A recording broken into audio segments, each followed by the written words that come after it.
The chair recognizes the gentleman from California, Mr. Miller, for 5 minutes. Extend my remarks. Without objection. Mr. Speaker, over the past several years, more than 1,000 workers have died in working in Bangladesh's garment industry. In the latest tragedy, an 8-story building called Rana Plaza collapsed. It housed 5 garment factories. It has killed more than 650 workers so far, injured more than 1,000, with still more buried in the rubble. This staggering body count occurred just 5 months after the Tazreen factory fire that killed at least 112 workers. 40 more incidents, including explosions and fires causing death and injury, have taken place since the Tazreen factory fire. I met with one of the Tazreen survivors when she visited Washington last month. She described the outrageous working conditions leading up to the fire. She toiled in a factory with bars on the windows and no place to run if fire broke out. She told me how she jumped from the 3rd floor of the burning factory to save her body from the fire so her family could recognize her in case of her death. And many of her co-workers jumped with her, but did not survive the fall. During our meeting, it became clear that it was only a matter of time before the next Tazreen would take place. 2 weeks later, Rana Plaza collapsed. Unfortunately, these tragedies in Bangladesh are not isolated, and more of these tragedies undoubtedly will occur unless the major international corporations that keep these dangerous factories open decide to change their business practices. Clearly, there is a greater role for the U.S. and other governments to play, including the Bangladesh government. However, the primary burden for action now lies with the major brands and retailers. Let's remember what is at stake here: the lives of thousands of young women and mothers trying to escape together in existence, working 12-hour shifts for pennies a garment. They produce clothing under the contract with corporations we all know well: Walmart, JCPenney, Mango, Benetton, H&M, The Children's Place, Gap, and the Dress Barn, among others. We buy the clothes these women sew in Bangladesh. We buy them here in America.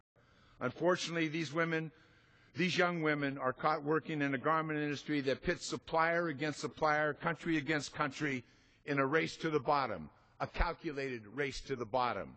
Often the margins of these corporations is the subsistence wages and the needless disregard for safety of these young women.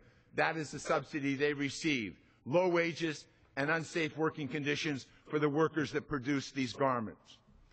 4 million Bangladeshi workers in 5,000 factories provide clothing to Americans and to European brands while earning one of the lowest minimum wages in the world, about $37 a month. But they shouldn't have to risk their lives for the fashion industry profits.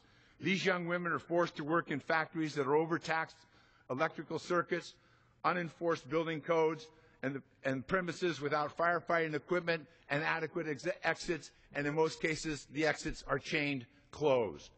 Americans who are the consumers of these products are increasingly worried that the labels "Made in Bangladesh" actually means "made in a death trap." Why are managers of these factories forcing these employees to work in these deplorable conditions? Because of fear. Fear that the international brands and the retailers that we know so well will take their orders elsewhere because of a missed day of production, a late delivery, or a minuscule increase in the production costs.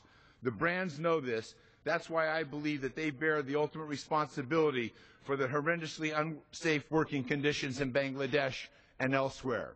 Corporate leaders in the fashion industry have a moral imperative to ensure that these tragedies do not happen again. These retailers and brands need to sign on to the enforceable agreement that will improve safety, called the Bangladesh Fire and Building Safety Agreement. It was developed by the Bangladeshi trade unions and non-governmental organizations to prevent these types of disasters from occurring by addressing the most urgent elements: public reporting of all fire and building audits conducted by independent safety experts,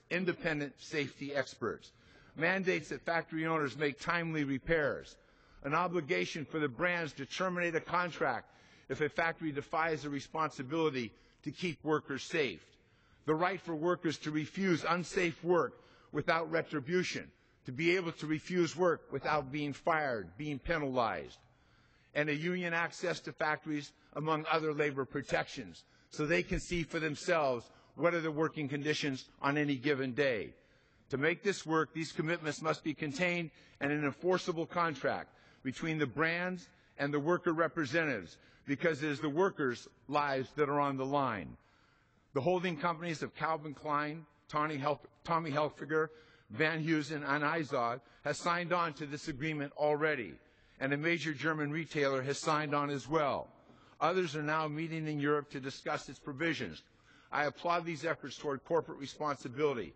It's now time for the major U.S. corporations like the Gap, Walmart, and J.C. to join them. But we must also take note and call out to any attempt to water down the key provisions of this agreement. Experts believe that this safety agreement will only cost a dime per garment over 5 years to make a real difference in the safety of these factories. A dime for the life of these workers.